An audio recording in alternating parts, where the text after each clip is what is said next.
and welcome back. We've now had yet another trailer for the upcoming Pokémon Legends ZA, and what a trailer it was. I was so excited to see that they used Nintendo Switch 2 footage to show off the game, because it looks so good now in my opinion. Now there was a lot to unpack in this trailer, and I'm sorry that this video is so late, because obviously if you haven't watched my most recent videos then you may not know this, but I've been in Tokyo for the last 3 weeks, including when this trailer dropped. So I have not been able to record my video over there because I didn't have my microphone with me. However, luckily I was able to write this all up while I was there, and I'm now finally able to record it now that I'm back safely in the UK, you know, for now. But yeah, it was definitely the most informative trailer we've had yet. So without further ado, let's get straight into it.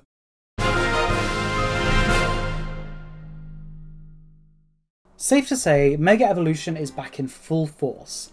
We've all been patiently awaiting the first Mega Evolution introduced since Pokémon Omega Ruby and Alpha Sapphire in 2014, and we finally got to see that in the form of Mega Dragonite.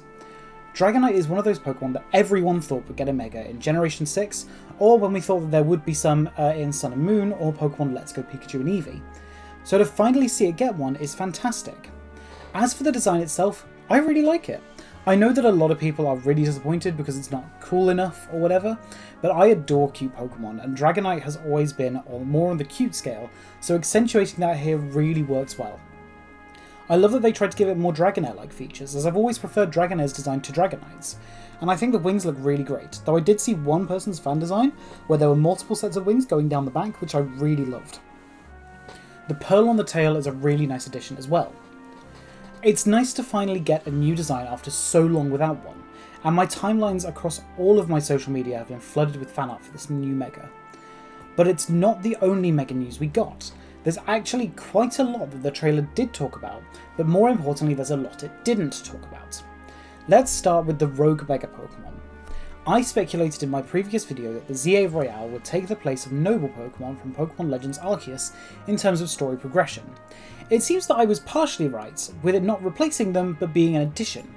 In this trailer we saw the reveal of Rogue Mega Evolution, which are apparently Pokemon that are in pain and rampaging because they are sort of mega evolving without the bond between trainer and a Pokemon, and possibly without a Mega Stone, although they are part of the way we get Mega Stones.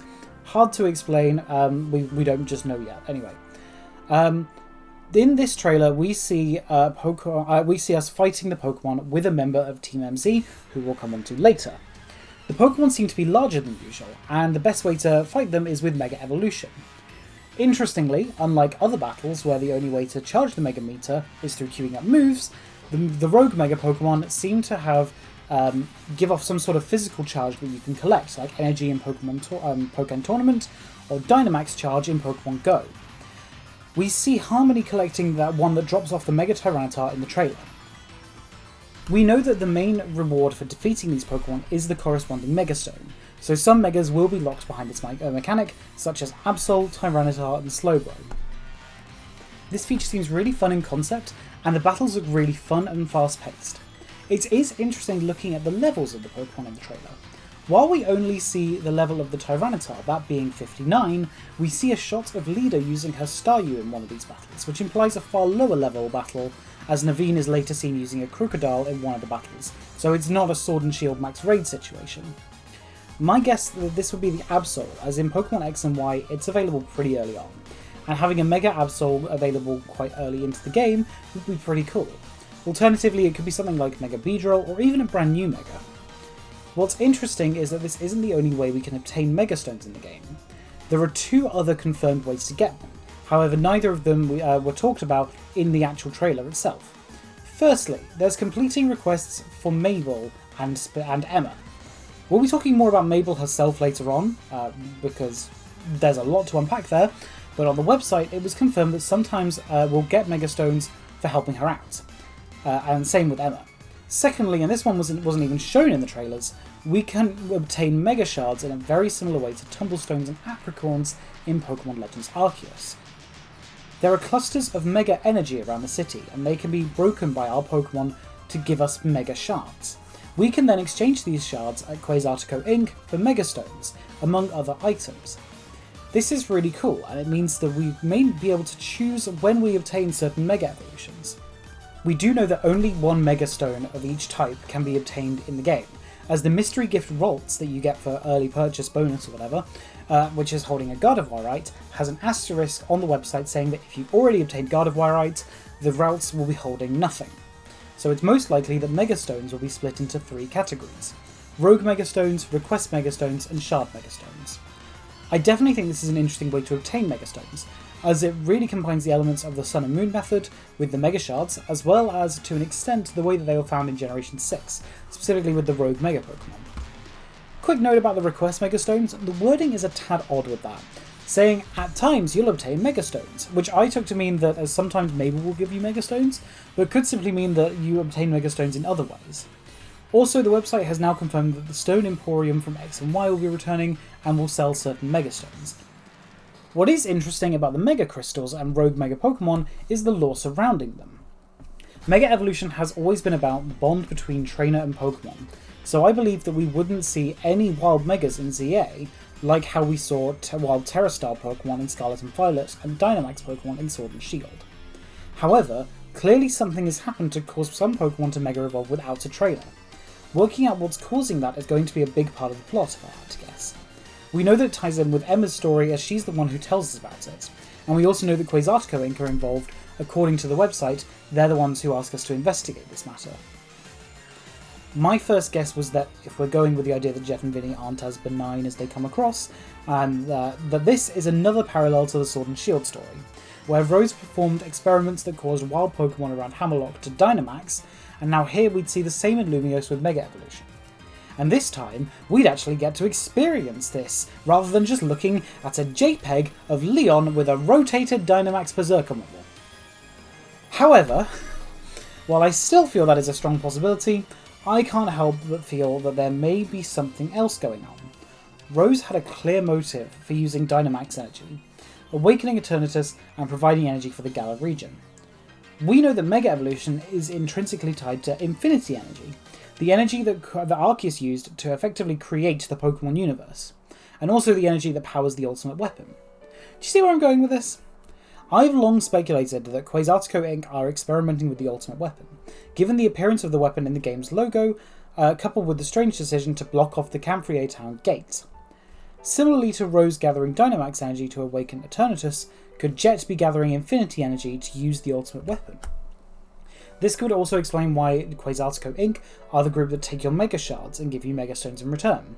Assuming the Mega Shards are made of Infinity Energy, similar to Wishing Stars being made of Dynamax Energy, god, this story really is just going to be a better version of Sword and Shield, isn't it? The Shards could be used to provide Infinity Energy for the ultimate weapon. Also, by giving you Mega Stones, it encourages the player to perform more Mega Evolutions, unleashing more Infinity Energy. Given Quazatico are the group responsible for Lumiose's urban redevelopment, who's to say that they're not able to extract that energy and store it in use for their schemes? This probably all sounds a bit mad. A bit may be an understatement, but I feel that it is possibly right now the most logical explanation for all of this, as it kind of ties everything together. If they're storing a buildup of Infinity Energy in and around Lumiose City, then that might be what causes Mega Crystals to form, in turn providing more energy for them. The other thing with Mega Crystals, of course, is one other Pokemon that is tied to Mega Evolution, and is also a pink crystal, like the Mega Shards. Diancie. Diancie is one of my favourite Pokemon, and I've talked about it previously in one of my very first videos on Legends EA. One thing I noticed when the very first teaser came out for this game was that the colours of the Pokemon logo were pretty much exactly the colours of Diancie. And what's interesting is that the Mega Crystals in ZA are also this same colour scheme, with a grey rocky base and pink, bright pink crystals sticking out. This pretty clearly links the crystals with Diancie, which makes a lot of sense as Diancie is currently not only the only Kalos Pokemon with a Mega Evolution, but also the only mythical Pokemon with a Mega Evolution. While we never really got the lore for it explained in X and Y, we might be about to get the proper explanation for why this is. I previously theorised that there is some ties to Reflection Cavern in Kalos, but more importantly, to Area Zero in Paldea. Did you know that Carbink was the only non-legendary or mythical Pokemon to be available in base Scarlet and Violet that was unobtainable in-game? Of course, this pretty clearly ties into Diancie, as it was also available, and the crystals of Carbink are blue, much like that of Area Zero. Of course, in the Indigo Disc, where we can find Carbink living in the Area Zero Underdepths, an area which also has a crystalline tree, which just goes completely unexplained, but looks a tad like Xerneas' resting form. There's also the fact that the colours of the Reflection Cavern are very similar to that of Area Zero, especially in the Underdepths. Now, I'm not necessarily saying that we're going back to Area Zero in ZA. I am saying that that wouldn't be too much of a stretch, and I wouldn't be too surprised to see it happen, but I'm not set on it as an idea. However, I do think that there will be some ties to Area Zero and the story of Scarlet and Violet in this game somehow. Now, Diancie could simply be obtainable like the Mythicals and Legends Arceus were, where it was a case of, do you have save data in this game? Good! You can catch this Pokemon! And while I think that that possibly will be the case for Pokemon like Hoopa and Volcanion, I'm personally of the opinion that Diancie will actually tie further into the plot of this game, though I may be biased. As I mentioned earlier, it's clearly got some ties to Mega Evolution, which are not explained in either X and Y or Omega Ruby and Alpha Sapphire. So I think getting some details in ZA would be a fantastic idea, and would give Diancie some much needed love, as it hasn't even been obtainable anywhere so far on Switch, I think. I think I double checked that, but I can't quite remember, so don't hold me to that. Anyway, which I think is a real shame, and it's also one of the very few Pokemon that I don't have in my living decks. In fact, I think it might actually be the only Pokemon I don't have in my living deck. Well, no, I do have it now, because I traded the one that I got from Pokemon Go into it, which I sort of regret because I've now gotten a bit more back into Pokemon Go. But anyway, that's a story for another day. It would have made so much sense for it to be available in Scarlet and Violet, and was even in the code from launch, but was never given a method to be obtainable in that game. Maybe the reason it was in the code was because it was always planned to have a big role in ZA from the early concepts. Perhaps if we bring our Diancie from ZA into Scarlet and Violet, something will happen. Who knows, honestly. So, that about wraps up the news on Mega Evolution from this trailer.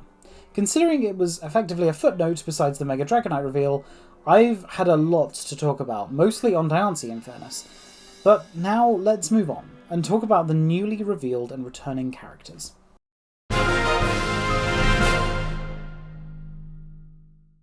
So, we talked about some of the returning characters in my previous video, with Emma and AZ being confirmed to return. Well, now we have a bit more information on Emma's return in this trailer, and finally, after 12 years, she got some actual proper Sugimori art. It is now confirmed that Emma is still the head of the Looker Bureau, as I've been predicting since the game's first teaser, and it's also confirmed that Emma will be enlisting the players' help with requests throughout the game, which I predicted when the first teaser dropped. I was clearly right on the money with that, though I did initially think that our main job would be working with Emma rather than being something in addition to all the Team MZ stuff that we'll come on to in a moment. Emma was also confirmed to be a fierce Pokemon trainer in this game, likely because she's still wearing the expansion suit in some way. Maybe it just enhances or her already gained skills or something. I don't know. Although we do know from Pokemon Masters that she doesn't need the expansion suit to be a great trainer. We know that Emma's role is in some way tied to the Rogue Mega Evolutions, and if I had to guess, there'll be some connection between her and the other newly confirmed returning character, given that character's particular history. There's one other thing that we should really mention about Emma, and that is that my worries have been dissuaded, as we saw an Esper in the Looker Bureau with Emma, which means that Mimi is back and unscathed. I was genuinely quite worried because there's a photo of her framed on Emma's desk, and at the time there was no sign of her. But now we have confirmation that Mimi is back, and for some reason over the last 24 hours Pokemon have gone on a real spree of Esper content on their social medias. I'm not really sure why. Some people think that Mega Meowstic is coming, and maybe it is, but personally, I remember when people were saying the Unova remakes were coming because of one tweet, and yes, I know that I was one of the people who maybe thought Unova remakes were happening last year, but you know, I'm actually quite glad I was wrong by that. Anyway, speaking of that character, the one who I mentioned slightly before, let's talk about her. Now, I haven't really been watching Pokemon YouTubers in a while for a number of reasons, but did you see anyone predict the return of the Team Flare scientists? Well, I can say that there was one person who did. Me. In one of my recent videos. In fact, it was in the video talking about analysing the most recent other trailers that we got. Specifically talking about the ZA Royale. Now, I wasn't exactly right with my prediction that they'd be in the ZA Royale as the kind of boss trainers, but it was confirmed that Mabel of Team Flare is back in Pokémon Legends ZA. However, she's not seemingly in Team Flare anymore, though her chair and laptop are still branded with the Team Flare insignia, which, sure, and her old visor kind of thing is also on her desk, which again, sure.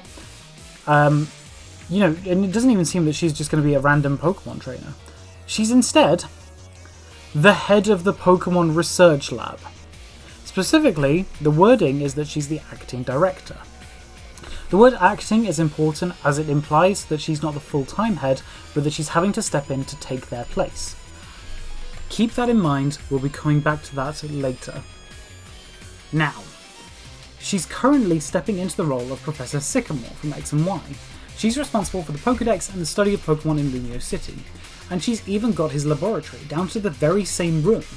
By the way, I was right in my map video that the Pokémon lab just has a bit of a facelift, explaining the new roof. However, it looks seemingly identical inside, which, again, have they please replace that lift that genuinely in real life I would never step inside. Anyway, I've spent my time between the presents and writing this script, besides the time I've spent sightseeing in Tokyo, and, you know, doing the actual reason I was there, the course about learning Japanese, trying to work out why Mabel is in this role. Like, there are 3 candidates, 2 of which I've talked about extensively, and the other I mentioned in my first map video, who just aren't? You're telling me that Dexio, Sina, and Trevor are not standing in for Professor Sycamore in this game. The Professor's assistants who give you the different Carlos Pokédexes, who were so intrinsic to the study of Mega Evolution and Zygarde, you know, the 2 main things about this game, that they returned in all of the Alola games. And the character whose whole thing was that he was competing with us through how complete our Pokédex was. And the character who takes over from Professor Sycamore was one of the top members in an organisation who intended to kill everyone besides themselves. I seriously hope that there is some sort of explanation for this in-game, because this is killing me right now. Maybe Dexio and Sina are still in Alola. Maybe they'll still be in this game. I honestly can't tell right now, because every theory of mine about this portion of the game has been completely thrown for a loop. And what about the other Team Flare scientists? Is Bryony going to be the new champion of the region? Celosia on the board of directors for Quazatico Inc? Aliana working with AZ at Hotel Z? Is it clear that this has really thrown me? Confusion aside, I'm actually really happy to see Mabel back. The Team Flare scientists were all incredibly underdeveloped characters in X and Y, which could honestly be said about most of the characters in that game, but you know. And I think Mabel is actually a really great character to have return in some form. As I said, I previously suggested that she could show up in the ZA Royale, but honestly, having her continue her research work makes a lot more sense. It is interesting that she has Team Flare insignia in her office, including her old visor on her desk. It is possible that she's just not willing to let go of her old stuff. We know Lysander was a bit of a technological genius after all, but maybe it could imply that my theory that Team Flare are back in some form is right. If my theories on Quazatico Inc are right, maybe she's working with them somehow? Interestingly, we have now had it confirmed that the Pokédex filling gameplay from Legends Arceus probably won't be returning in the same way. But Mabel will instead give us rewards for filling our Pokédex like in Scarlet and Violet, and she will also give us certain requests, although we don't know what these entail yet. Now, let's take a look at some of the new characters, starting with Team MZ, a new team that we'll be part of. This trailer confirmed what I suspected in my previous video, that like in X and Y we won't just have one rival, but a group. I speculated that both Urbane, Ortawny and AZ would be in this group, as well as 2 others. I initially believed that Emma would be one, though it's starting to seem like she's just going to be an ally of the group. Instead, we have Naveen and Lida. I'm going to start by talking about Lida, as she seems to be potentially related to a character we all know and are indifferent to. Well, I am, I don't know, you might really love Tieno. That being Tieno from X and Y. Tieno was one of the 4 rivals you had in that game, and his goal was to be a dancer with his Pokemon. Leader also wants to be a dancer, and also has a very similar hairstyle to Tieno's. She seems far too old to be his daughter, so I'm thinking more likely a younger sister, or even just a big fan. Her signature Pokemon is Staryu, so I'm pretty certain we can confirm Omega Starmie for this game. Then you have Naveen, who's a fashion designer, who's not the biggest fan of battling. We see him use a Crocodile in the fight against Rogue Mega Tyranitar, and his signature Pokemon is a Scraggy, so if I had to guess, he's a trainer from the Unova region. Possibly even the son of director Cyrano from Blueberry Academy, given they share a love of on-edge-inspired fashion. This likely also means that we're getting a Mega Scrafty, which I think is pretty cool, as so far we only have one Unova Mega Evolution, in Ordino. This also might help with my theories in relation to Area Zero, as of course Cyrano is tied to the location, being an old friend of Clavel's and also Briar's boss. There's unfortunately little to talk about when it comes to Team MZ, and I hope that we do get some more information on them soon, as they do seem like they're going to be fun characters. I mean, even in the art book for Legends ZA, which we've seen one page of, when I say we, I mean me, that they didn't really give us anything other than just shots of the characters with their Pokemon. But we'll come back to that later. But for now, let's talk about the other team introduced in this trailer, the Rust Syndicate. We get a few details on this organisation in the trailer. They look like they're going to be our typical evil team, and can I just say that I'm so glad that for the first time since we last visited Carlos, the predominant evil team aren't just troublemakers causing a ruckus for the sake of it. Team Skull were cool and all, but after Team Yell, we were kind of bored with it, and Team Star did nothing for me outside of the bosses. The team seems to focus in Poison and Steel type Pokemon, with their leader Corbeau being a Poison type user. And this guy, who goes nameless in the trailer but has a keystone and a more detailed design so he's clearly important, looks like he'd be a Steel type trailer. Corbeau himself is quite interesting, and not just for the reasons that he's a very, well, let's say well-designed character. Anyway, his signature Pokemon is Arbok, which again makes me believe that Arbok will get a Mega Evolution. While many of us thought that if we were to get a new Arbok, we would get a Poison and Dark type. But now, with the Rust Syndicate being, well, Poison and Steel type, perhaps we're going to even get a Poison and Steel type Mega. His design also immediately reminded me of Pheasantipity, and that wasn't the only thing to Scarlet and Violet's DLC I was getting from him. His anger shown off in the trailer, as well as a few details about him, such as his eye shape and colour, and his animations reminded me of 2 trainers we'd met in the recent DLC, Kieran and Carmine. In the Teal Mask, we meet their grandparents, but their parents go completely unmentioned. Could Corbeau be their dad? I swear I'm not just trying to connect characters for the sake of it, by the way. There are real links here, and let's be honest, Pokemon has proven that it likes to connect characters with previous characters when they threw us that curveball in Scarlet and Violet DLC, that revealing that Penny was Peony's second daughter. That reveal, where did that come from anyway? Corbeau's room is also clearly inspired by Japanese culture in a similar manner to Kitakami. And I can really say that given that I am literally writing this sat on a tatami mat in the middle of Tokyo. Another interesting detail about Corbeau is that his team acts in a way that's different to previous evil organisations in the series, in that they're not just fighting with the player, but they're also enlisting their help. They say in the trailer that he has business with Team MZ, but it's a bit more explicit in the footage when they show him saying that he wants the player to fulfill requests for him. We also know that we face him in the ZA Royale, most likely as the promotion match of the C rank. As I mentioned in my previous video, so far the promotion match bosses have had their names match their rank, and I also theorised we'd see more detailed characters as we climb the ranks, which seems to be confirmed here. Another interesting detail about the Rust Syndicate is one of the statues they've got. In 2 locations, we see a statue of King Gambit, the evolution of Bisharp. Bisharp is yet to be confirmed for this game, I think, but it was very much available in X and Y, which would stand to reason that it would now also be available here. It would also make a lot of sense if, because of that, King Gambit is now available in the game, as it's a regular evolution of Bisharp like Steelix is to Onyx. If this is the case, King Gambit is the first Pokemon introduced post X and Y to be revealed in this title. Could this mean Kingambit gets a Mega Evolution? I'd love to think so, but I'm really not holding my breath, and I don't really want to, like, kind of make all those assumptions about this, because obviously this could literally just be a case of Kingambit's here. Cool, in the same way that Sylveon was in Legends Arceus, you know? After all, we did get statues of Galarian Weezing in Legends Arceus, and he wasn't even in that game. So this is definitely not an outright confirmation that Kingambit's even in this title, let alone that he's going to get a Mega. That's also the reason I'm not really suggesting this about the Hisuian Quillfish and Overquill, as the former also has a statue in Corbo's office. Also, after seeing the exterior of the Rust Syndicate building in the trailer, I realised it must be somewhere on the Lumiose map, but I didn't notice it in my map analysis, so I took another look and actually found that it's right by Blur Plaza, hidden by an inconveniently placed Staryu. But I can tell that this is exactly the same building based on the shape, and you could even make out some of the outline of the Rust Syndicate logo. It is interesting how many characters in this game seem to be potentially related to characters from the series' history, even ones from outside Kalos. This was of course true of Legends Arceus as well, where we met ancestors of characters from across the series, including Clay, who now has both an ancestor and a descendant, Karen, Wulfric, and even Agatha and Bertha. This makes a lot of sense, as we were seeing the history of the series.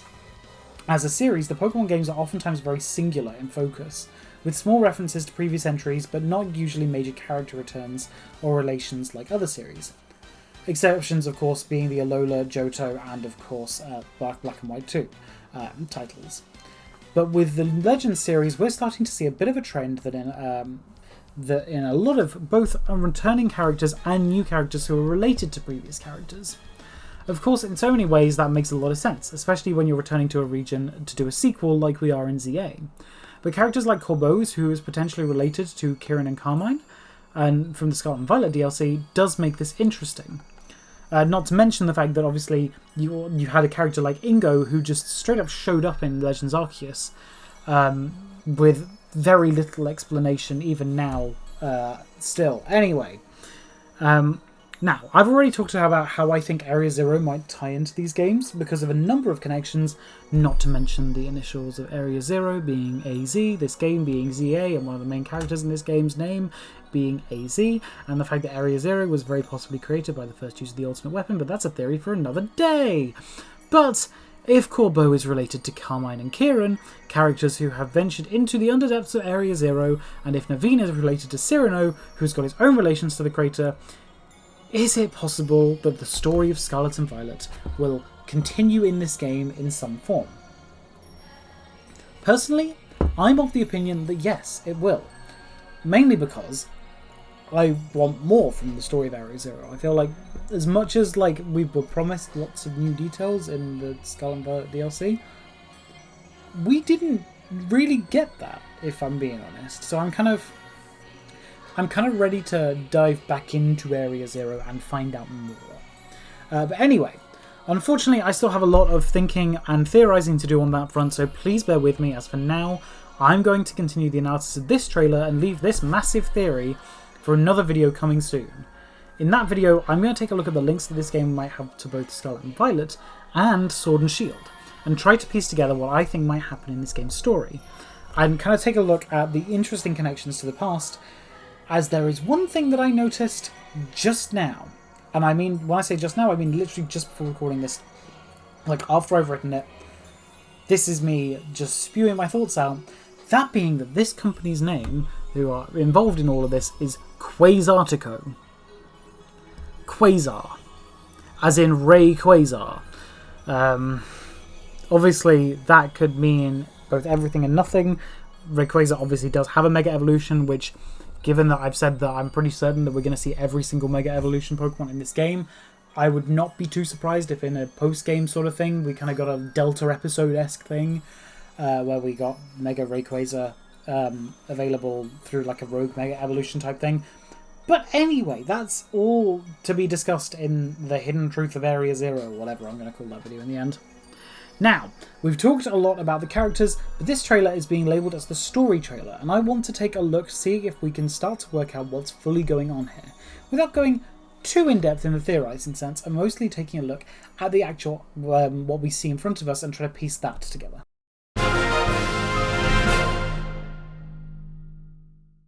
The story of this game is something that I've been theorising on since the very first teaser, but now we actually have a bit more of an idea of what's going on. We know a lot of the major players and have seen snippets of the story throughout the 3 gameplay trailers. Let's start with those major players. Of course, there's us as the protagonist of the game. We take the active role in the story of being what allows it to play out fully. Then you have the rest of Team MZ. I didn't say much on this team in the characters section because I think that what we do know would fit better here. These guys are dedicated to keeping Lumiose safe and peaceful. Urbane or Tawny are of course a major member of the team, with Leader and Naveen as well. We know that the team is based in Hotel Z and they have the same drawn map of the city that we saw at the end of the very first teaser, which we also see hanging up in the Looker Bureau. The team seem to be holding a strategy meeting of some form, though strategizing for what we don't know yet. We also know that Eternal Flower Floette will sometimes join the team in the room, which implies that AZ may be the leader of this team in some way, which is then also implied on the website when it kind of says that Naveen and Leader both joined the team in exchange for something else from AZ. We also know that this team will work a lot with the other characters that we've met so far. While we've only currently seen the player meeting Mabel, we've not yet seen their first introduction, so I could see Naveen or Urbane and Tawny being involved in that, especially since Urbane and Tawny use a starter Pokemon like yours. However, we do know that Urbane and Tawny do get involved in both the Emma portion of the game, as they're seen in the shot when Emma asks for your help with the detective work, and Quazatico Inc, as they're seen with the player as they go up to the building to meet Jet and Vinny for the first time. We also see Leader in the trailer when you meet Corbeau, implying that she'll be with you when you interact with them. It should also be noted that the Rust Syndicate's building is covered up on the Lumiose map by a Staryu, which is Leader's signature Pokemon. Clearly all of these interactions are happening pretty early on in the story, as it's pretty important to have these setup interactions happen early into the game, so we're pretty much confirmed that we're going to be travelling all around Lumiose from the beginning. With the Rust Syndicate not too far away from Hotel Z in Blur Plaza, it makes sense that it might be one of these first interactions that we have. Emma and Quazatico Inc are both on the other side of the map in Rouge Plaza, and we know that the first interaction between Emma and the player is in the Looker Bureau, and we can safely assume that we'll meet Jet in the foyer of Quazatico Inc based on the screenshots we've got from the trailers. So we can be pretty sure that you travel around and meet lots of people pretty early on into the game.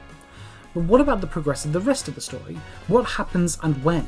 Well, this is where I'm going to go completely insane and look at the levels of the Pokemon we see in the trailer. I just want to be very clear that I did this in the most unorganised way possible, and I don't know how I can fix it. We're effectively going backwards for a lot of this, so bear with me and enjoy the ride. We know in the trailer, during the Z rank of the battles of the Z Royale, we can see that the player's first partner is around level 13, meaning it is very early on into the game.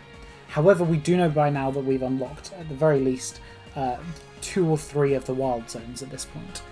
By rank D, that we can see that the player has a level 44 Lucario and has unlocked Mega Evolution. To me, that seemed pretty quick. By rank D, you're in the 4th from top rank, and assuming that the ZA Royale is going to be the stand-in for gyms in this game, that still feels pretty low leveled. Comparing this to the 7th gym in X and Y, Olympia's weakest Pokemon was level 44, but her Meowstic was level 48. Now it could be that, like in other games, a lot happens between D rank and A rank, with the main plot happening before you can top the ZA Royale, but it still felt that it was slightly oddly low. And the new trailer didn't exactly help in this regard, as the Rogue Mega Tyranitar is of course level 59. That either implies that the story will continue after you become an A-rank trainer, or it implies that some Rogue Mega Pokemon are locked to the post-game. Which would be a shame, if I'm being honest. Because, you know, I'm personally hoping for the former to be true, because the Rogue Mega Pokemon look really cool, and I hope that they are story relevant rather than being there just as boss Pokemon for the post-game. And again, tying Mega Evolution to the post-game is exactly what X and Y did, and it's one of the biggest failings of that game in my opinion. But anyway, what's interesting about them is that I don't think they're going to be introduced until about halfway into the story. We know based on the trailer that most of these battles will have a member of Team MZ with you, but we also know that the Absol is discovered only by the player. At this point in the game, the player has a Lucario, so context clues would imply that we're around rank D, maybe slightly lower in the ZA Royale at this point. This could imply that we get Mega Evolution around this point in the game. It doesn't, by the way. like I said, this is a messy section, and I possibly should have cleaned it up, but I didn't know how to, if I'm being completely honest, so bear with. The ZA Royale is just kind of like potentially the first half of the story, and then we start taking on the Rogue Mega Pokemon. Perhaps after you become the ZA Royale champion, and you have your wish as an A-rank trainer, perhaps some wish goes wrong somewhere, and that causes the Rogue Mega Pokemon to appear. I honestly can't quite tell yet, but it's certainly an interesting idea. Another important detail I noticed was that despite having Mega Rings in their official art, Leader and Naveen don't have Mega Rings in a lot of the trailer shots of Team MZ, where both the player and Urbane and Tawny do. This implies that only the player and the main rival will be able to Mega Evolve throughout most of the game. This is an improvement from X and Y, in which the rival only gets Mega Evolution in the post-game, but it does seem that this will be the case for Leader and Naveen, or at the very least only getting it in the climax of the story. Perhaps Mega Starmie and Scrafty will be post-game exclusive. However, later in the trailer we do see them with Mega Rings, implying that there is at least some level of story with them having Mega Evolution. We just don't know when this comes in. However, all of this is thrown into question, as when the player first meets Emma, they have a Mega Ring, and yet Urbane and Tawny don't. This implies that we will get our Mega Ring very early on. In fact, I can tell you when, but again, bear with me. But Urbane and Tawny will get theirs slightly later on, and Naveen and Leader will get theirs later in the game. Based on a shot in the trailer, we know that the player gets the Mega Ring very, very early on, with the player having a team of Dedenne, Pansear, Weepinbell, Sandile, Swablu, and Floette. Flabebe evolves into Floette at level 19, and Bellsprout into Weepinbell at level 21. However, Sandile doesn't evolve until level 29, and Swablu doesn't evolve into Altaria until level 35. So this implies that at this point we're in the early level 20s, which makes sense. In terms of levels, that's a lot earlier than we got the Mega Ring in X and Y, and even then we were very limited in which Mega Evolutions we could use during the main story. In the interaction we see with Mabel, the player also has a Mega Ring there. We don't know where this scene comes into the game story, as we don't see any dialogue between the player and Mabel. It's possible that Mabel is the one to give us the Mega Ring, especially since in the subsequent shots we know that we have the Mega Ring on even earlier than in the shot I mentioned, as the player has a level 17 Flabebe and a level 14 Mareep. And there's just one more detail to mention. When we first see the player entering the ZA Royale battle zone in the March trailer, the player isn't wearing a Mega Ring. However, when we see the transition between the Z and Y rank, they are. This implies that the first rank of the ZA Royale will take place over multiple nights, with what happens in the story between those nights giving you access to Mega Evolution. So now I've got a relatively good idea of what might happen in the story, but there's just one thing that I can't fit. Or at least, just to clarify, I don't have a relatively good idea of what might happen in the story. I have an idea of what might be the general progression of this story.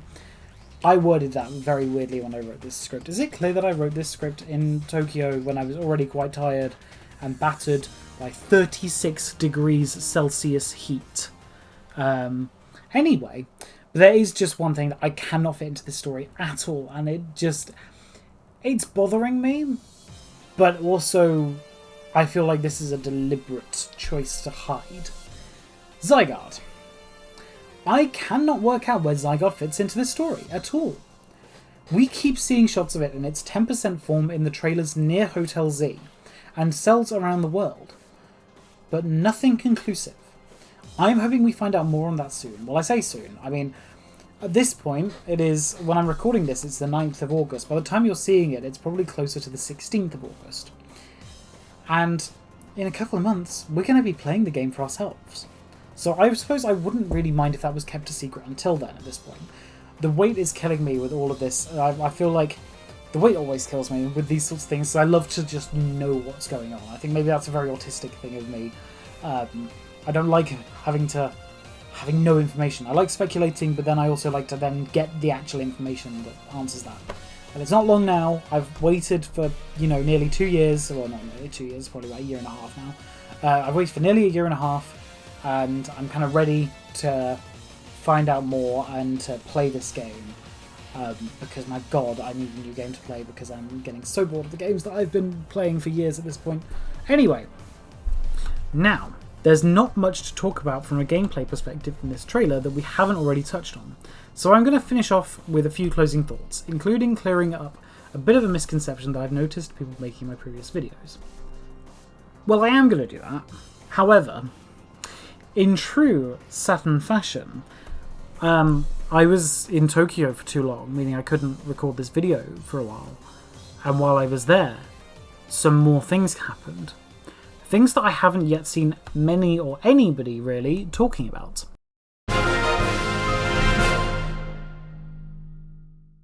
To my surprise, as I was walking through Shibuya last week, I came across a giant Pokémon Legends ZA billboard.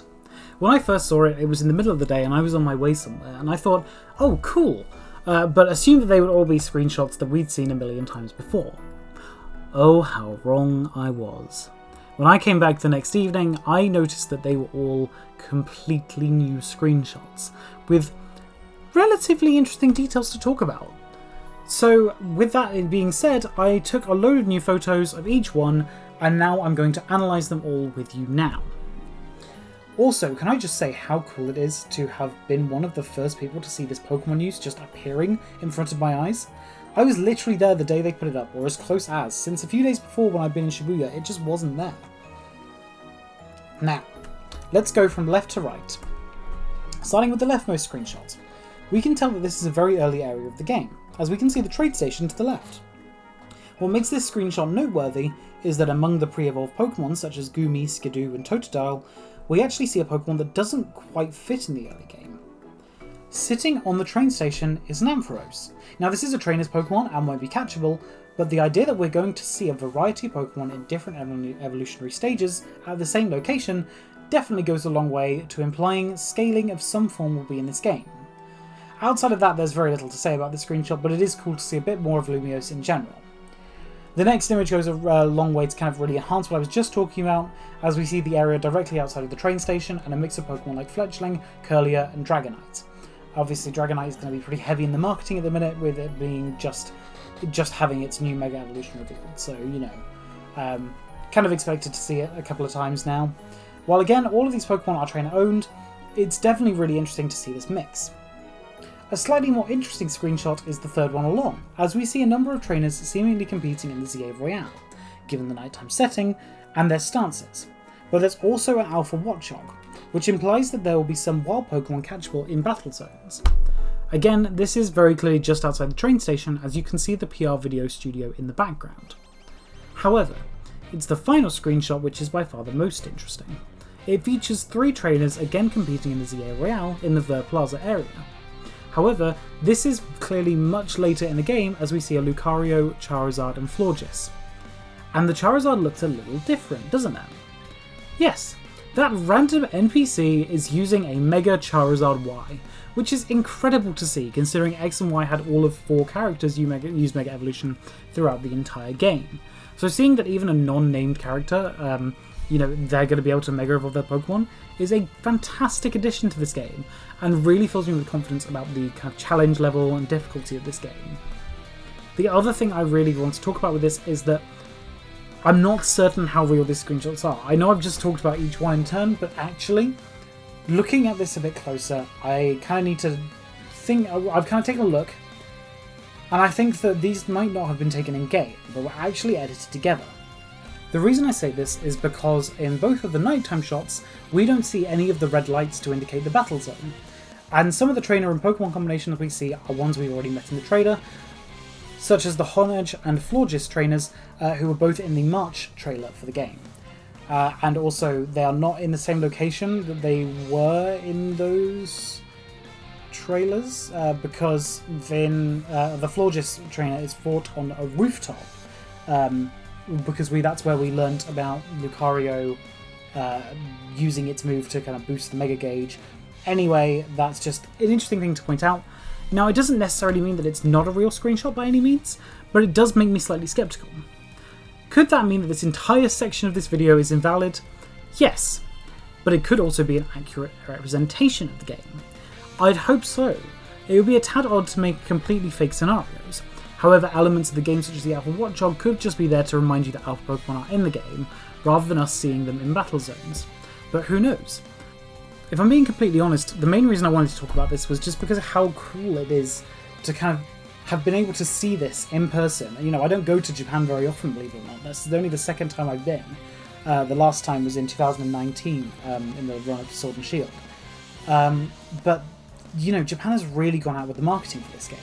There's all sorts of Mega Pokemon plushies in every single Pokemon Center, and the Pokemon Cafe has a proper Mega theme at the moment, with the zones all being based on Mega Pokemon, and they even give out coasters with Mega Pokemon on them, such as my super cool Mega Absol and Altaria coasters.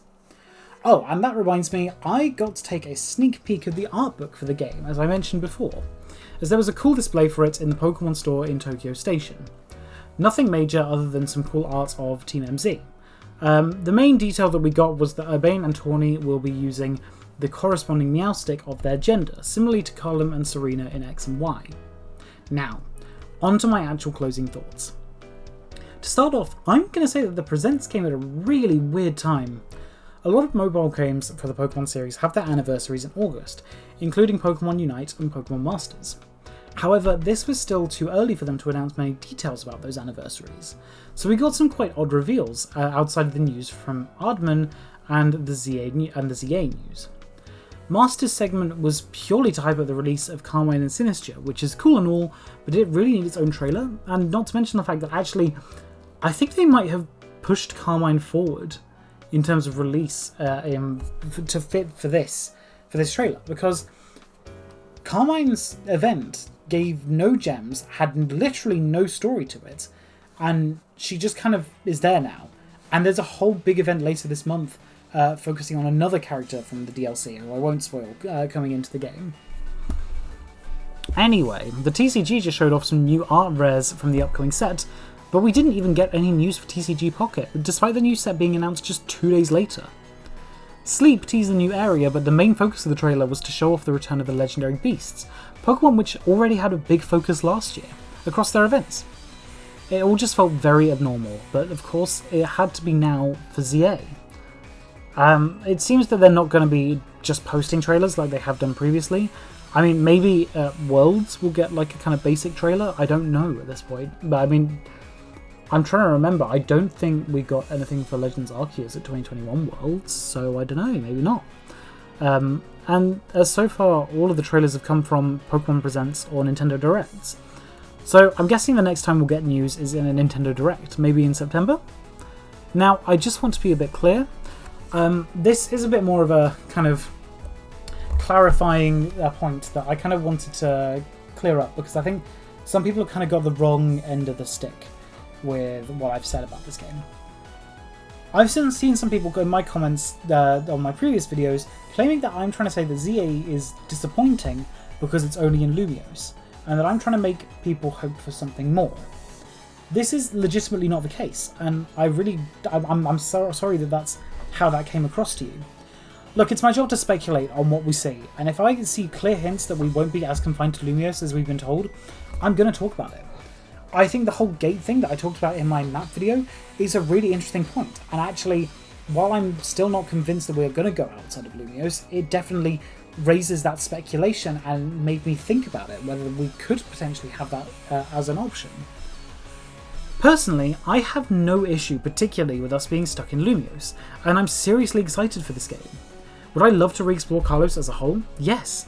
Do I think it's a shame that it could be another 12 to 15 years before we get to see the rest of Kalos? Honestly, yeah, a little. The same way I was sad that we never got modern DLC for Legends Arceus. I'm not saying that these games can't be good in their own right, and I adore Legends Arceus, and I'm so excited for ZA. But I will always want more from these games. That's just the way I am with everything. I'm not going to be seriously disappointed if we don't see the rest of Kalos in ZA. Well, I think it's a missed opportunity to not at some point do DLC or we do explore the rest of this region? Yes, because I think it would give Game Freak more time to work on Generation 10, and it would allow us to continue our journey in the Legends titles, which are very quickly becoming the most exciting part of this franchise for me personally. To be honest, I'm not expecting DLC. I'm really not anymore. I was surprised when Legends Arceus didn't get any, and honestly, when I first saw the Scarlet and Violet trailer before it was confirmed that's what it was, I did think that was going to be what it was. But because it wasn't like that, because it didn't get any DLC, I'm now not expecting DLC for ZA. I'd like to think there will be some, but given that next year is Pokemon's 30th anniversary and they like to have a new generation launch to celebrate that milestone every 10 years, we got Diamond and Pearl in 2006 and then Sun and Moon in 2016, I'm not entirely certain that we're going to get anything, other than maybe a free update like Legends Arceus. Hey, maybe that'll be proven wrong. Hell, maybe they'll even give DLC to this game after Gen 10 releases. Honestly, I think that would be really cool. Who knows? All I know is that I want to re-explore Kalos, and I think this is a perfect opportunity to do so. There's also the fact that we still have the Ultimate Weapon and Anasar Sundial, kind of hints, and at least one of those is confirmed to have some importance in the game, with the Ultimate Weapon literally being in the logo. So before telling me that I'm insane for thinking we're leaving Lumiose, maybe listen to my evidence and thoughts.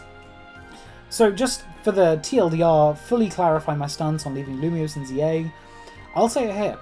I would like to, and I think it would be a great opportunity. However, I'm not expecting to, as I don't think it would make sense to be part of the base game, and we don't yet have a precedent for Legends games getting DLC.